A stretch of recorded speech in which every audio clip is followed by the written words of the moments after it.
Panthers quarterback Cam Newton took a hit to the head with less than 10 minutes to play in Sunday's loss to the Saints. While walking to the sideline, he stopped and went to a knee. After spending some time on the field, Newton went to the sideline. He missed one play, a third down that was unsuccessful and led to a punt before returning on the next drive. So what happened? He received a concussion evaluation in the medical tent, but he was quickly cleared to return.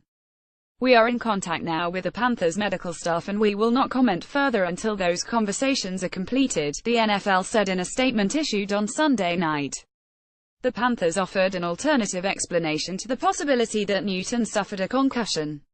He actually got poked in the eye, Coach Ron Rivera told reporters after the game. They took him in there as a precautionary measure just to make sure, but when he was sitting on the ground, they were trying to wipe whatever when he got popped. So that's what that was. If that's what it was, then there was no need for a concussion evaluation in the medical tent. And if there was need for a concussion evaluation at all, the fact that Newton ended up on the ground means, based on changes to the protocol announced late last month by the NFL and the NFL Players Association, that he should have been taken to the locker room for an evaluation. The new procedures, according to the joint statement, require a locker room concussion evaluation for all players demonstrating gross or sustained vertical instability, e.g., stumbling or falling to the ground when trying to stand. The language has no exception for eye pokes or other head injuries that aren't brain injuries. For the play resulting in the injury, the broadcast footage shows Newton spin away from one Saints player. Before Newton can straighten himself out, Newton takes a chest to the helmet. He then lays on his left side with his right arm in a fixed position, motionless for a second or two. As teammates help him up, Newton squints with his left eye, then with his right. Next comes Newton's inability to walk off the field. He takes a knee, and then he takes a seat. After removing his helmet, he blinks his eyes but he never rubs them or otherwise behaves the way most would when actually poked in the eye. Instead, he sits there, periodically blinking either eye, with no clear sign of trauma to either of them. Minutes later, he's seen holding a towel over his right eye. And, yes, it's hard to understand how he was poked in the eye at all, given that he wears a plastic eye shield inside his face mask.